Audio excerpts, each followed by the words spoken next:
أعوذ بالله من الشيطان الرجيم. بسم الله الرحمن الرحيم. الحمد لله الذي أنزل على عبده الكتاب ولم يجعل له عوجا قيما لينذر بأسا شديدا من لدنه ويبشر المؤمنين الذين يعملون الصالحات أن لهم أجرا حسنا ماكثين فيه أبدا وينذر الذين قالوا اتخذ الله ولدا ما لهم به من علم ولا لآبائهم كبرت كلمة تخرج من أفواههم إن يقولون إلا كذبا فلعلك باخع نفسك على آثارهم إن لم يؤمنوا بهذا الحديث أسفا إنا جعلنا ما على الأرض زينة لها لنبلوهم أيهم أحسن عملا وإنا لجاعلون ما عليها صعيدا جرزا أم حسبت أن أصحاب الكهف والرقيم كانوا من آياتنا عجبا إذ أوى الفتية إلى الكهف فقالوا ربنا آتنا من لدنك رحمة وهيئ لنا من أمرنا رشدا فضربنا على آذانهم في الكهف سنين عددا ثم بعثناهم لنعلم أي الحزبين أحصى لما لبثوا أمدا نحن نقص عليك نبأهم بالحق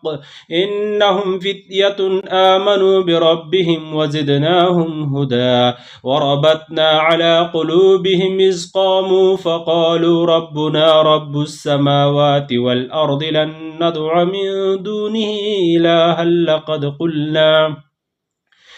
من دونه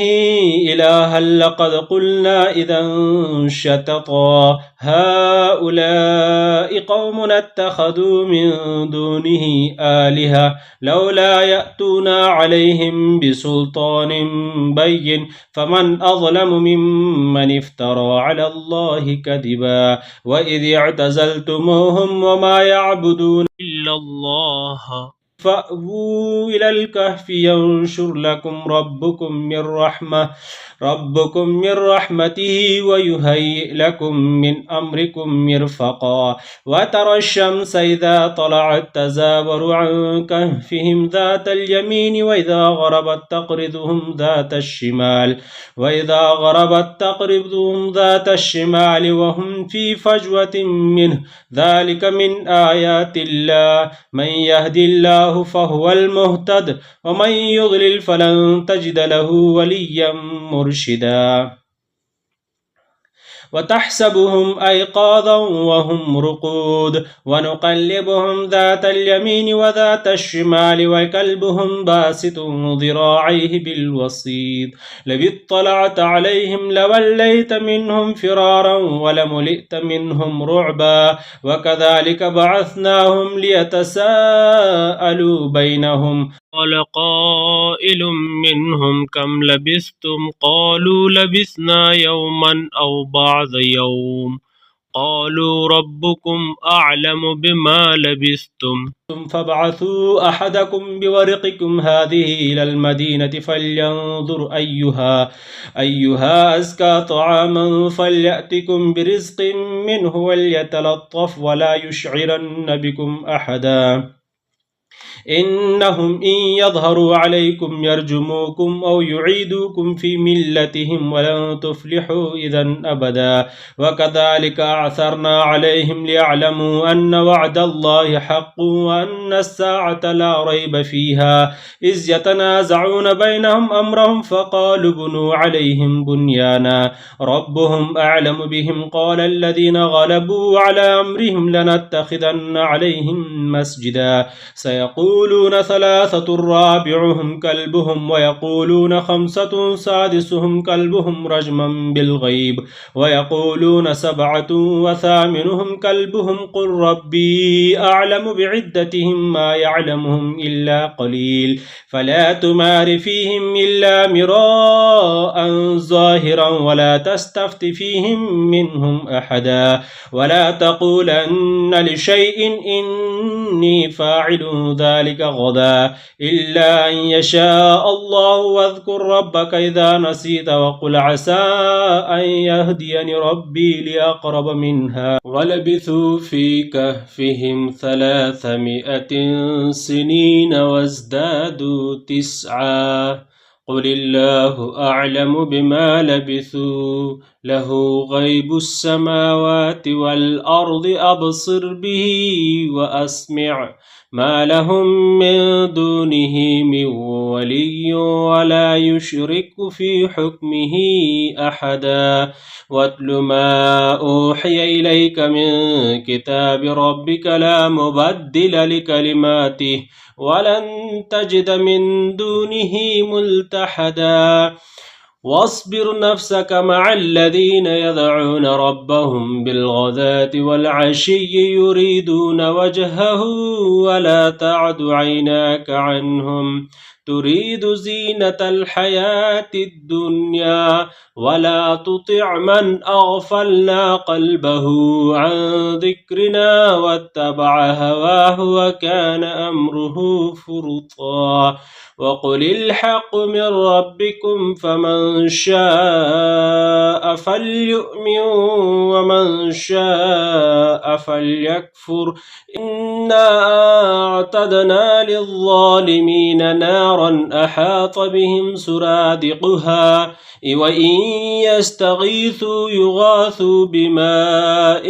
كالمهل يشوي الوجوه بئس الشراب وساءت مرتفقا إن الذين آمنوا وعملوا الصالحات إنا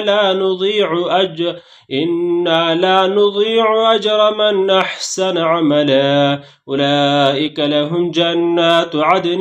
تجري من تحتهم الأنهار يحلون فيها من أساور من ذهب ويلبسون ثيابا خضرا من سندس واستبرق متكئين فيها على الأرائك نعم الثواب وحسنت مرتفقا واضرب لهم مثل الرجلين جعلنا لأحدهما جنتين من أعناب وحففناهما بنخل وجعلنا بينهما زرعا كلتا الجنتين آتت أكلها ولم تظلم منه شيئا وفجرنا خلالهما نهرا وكان له ثمر فقال لصاحبه وهو يحاوره أنا أكثر منك مالا وأعز نفرا ودخل جنته وهو ظالم لنفسه قال ما أظن أن تبيد هذه أبدا وما أظن الساعة قائمة ولئن رددت إلى ربي لأجدن خيرا منها منقلبا قال له صاحبه وهو يحاوره وكفرت بالذي خلقك من تراب ثم من نطفة ثم سواك رجلا لكن هو الله ربي ولا أشرك بربي أحدا ولولا إذ دخلت جنتك قلت ما شاء الله لا قوة إلا بالله إن ترني أنا أقل منك مالا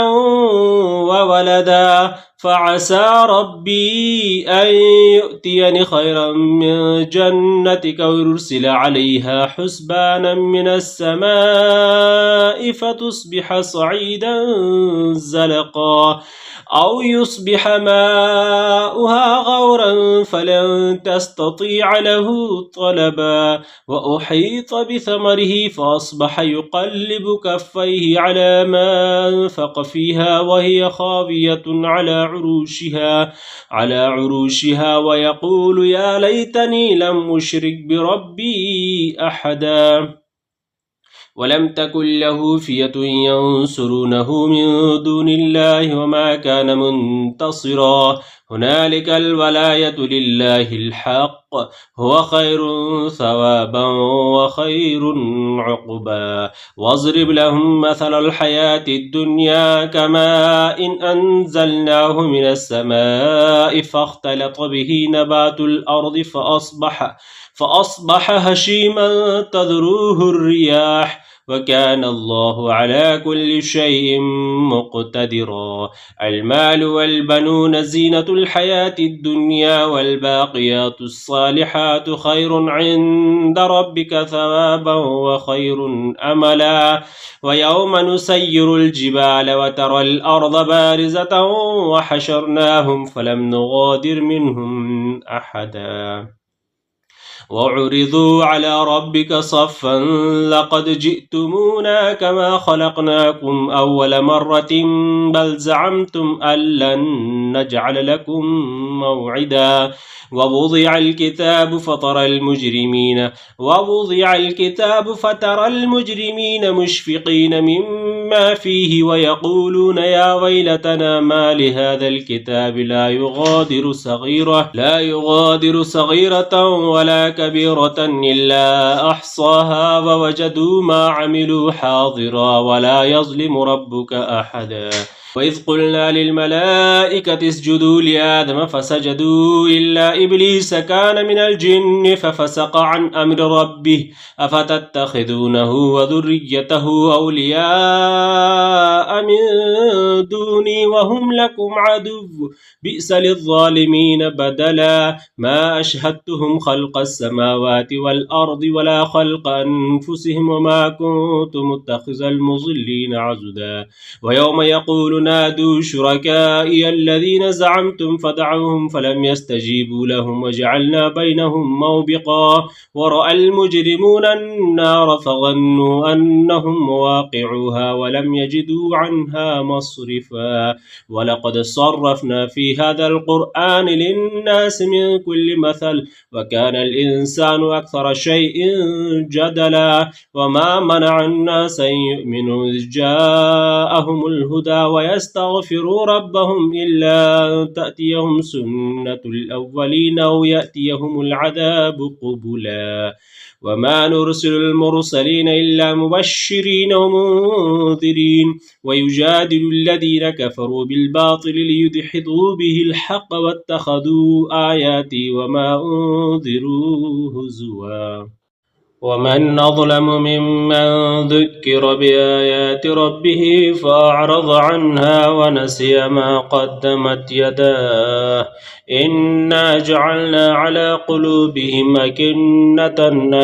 يفقهوه وفي آذانهم وقرا وإن تدعهم إلى الهدى فلن يهتدوا إذا أبدا وربك الغفور ذو الرحمة لو يؤاخذهم بما كسبوا لعجل لهم العذاب بل لهم موعد لن يجدوا من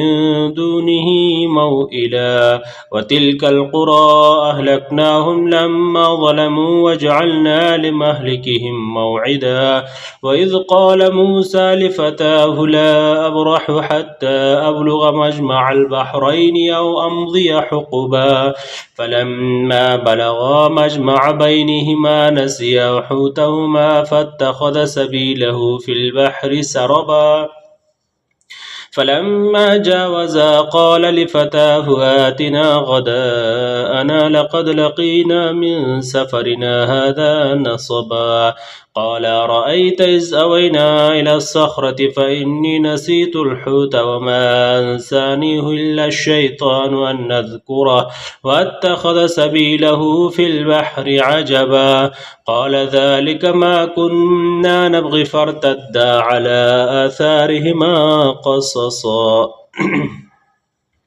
فوجدا عبدا من عبادنا آتيناه رحمة من عندنا وعلمناه من لدنا علما قال له موسى هل أتبعك على أن تعلمني مما علمت رشدا قال إنك لن تستطيع معي صبرا وكيف تصبر على ما لم تحط به خبرا قال ستجدني إن شاء الله صابرا ولا أعصي لك أمرا قال فإن اتبعتني فلا تسألني عن شيء حتى أحدث لك منه ذكرا انطلقا حتى إذا ركبا في السفينة خرقها قال خرقتها لتغرق أهلها لقد جئت شيئا إمرا قال ألم أقل إنك لن تستطيع معي صبرا قال لا تؤاخذني بما نسيت ولا ترهقني من أمري عسرا فانطلقا حتى إذا لقيا غلاما فقتله قال قتلت نفسا زكية بغير نفس لقد جئت شيئا نكرا قال ألم أقل لك إنك لن تستطيع معي صبرا قال إن سألتك عن شيء بعدها فلا تصاحبني قد بلغت من لدني عذرا فانطلقا حتى إذا أتيا أهل قرية استطعما أهلها فأبوا أن يضيفوهما فوجدا فيها جدارا يريد أن ينقض فأقامه قال لو شئت لاتخذت عليه أجرا قال هذا فراق بيني وبينك سأنبئك بتأويل ما لم تستطع عليه الصبرا أما السفينة فكانت لمساكين يعملون في البحر فأردت أن أعيبها وكان وراءهم ملك يأخذ كل سفينة غصبا وأما الغلام فكان أبواه مؤمنين فخشينا أن يرهقهما طغيانا وكفرا فأردنا أن يبدلهما ربهما خيرا منه زكاة وأقرب رحما وأما الجدار فكان لغلامين يتيمين في المدينة وكان تحته كنز لهما وكان أبوهما صالحا فأراد ربك أن يبلغا أشدهما ويستخرجا كنزهما رحمة من ربك وما فعلته عن أمري ذلك تأويل ما لم تستطع عليه الصبر ويسألونك عن ذي القرنين قل سأتلو عليكم منه ذكرا إنا مكنا له في الأرض وآتيناه من كل شيء سببا فأتبع سببا حتى إذا بلغ مغرب الشمس وجدها تغرب في عين حمئة ووجد عندها قوما قلنا يا ذا القرنين إما أن تعذب وإما أن تتخذ فيهم حسنا قال أما من ظلم فسوف نعذبه ثم يرد إلى ربه فيعذبه عذابا نكرا قال أما من ظلم فسوف نعذبه ثم يرد إلى ربه فيعذبه عذابا نكرا وأما من آمن وعمل صالحا فله جزاء الحسنى وسنقول له من أمرنا يسرا ثم أتبع سببا حتى إذا بلغ مطلع الشمس وجدها تطلع على قوم لم نجعل لهم من دونها سترا كذلك وقد أحطنا بما لديه خبرا ثم أتبع سببا حتى إذا بلغ بين السدين وجد من دونهما قوما لا يكادون يفقهون قولا قالوا يا ذا القرنين إن يأجوج ومأجوج مفسدون في الأرض فهل نجعل لك خرجا على أن تجعل بيننا وبينهم سدا قال ما مكني فيه ربي خير فأعينوني بقوة أجعل بينكم وبينهم ردما آتوني زبر الحديد حتى إذا ساوى بين الصدفين قال انفخوا حتى إذا فإذا جعله نارا قال آتوني يفرغ عليه قطرا فما استطاعوا أن يظهروه وما استطاعوا له نقبا قال هذا رحمة من ربي فإذا جاء وعد ربي جعله دكا وكان وعد ربي حقا وتركنا بعضهم يومئذ يموج في بعض ونفخ في الصور فجمعناهم جمعا وعرضنا جهنم يومئذ للكافرين عرضا الذين كانت أعينهم في غطاء عن ذكري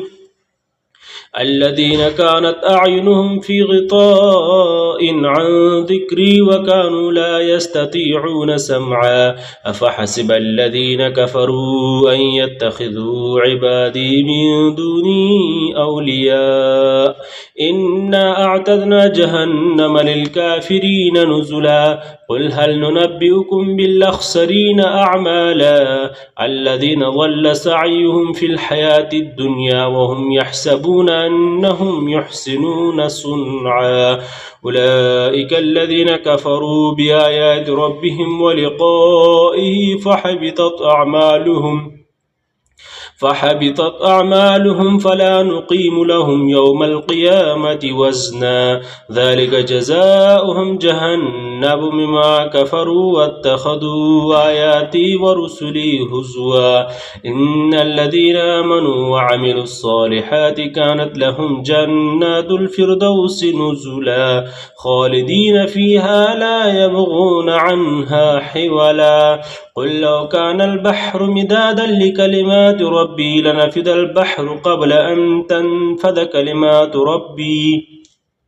أن تنفد كلمات ربي ولو جئنا بمثله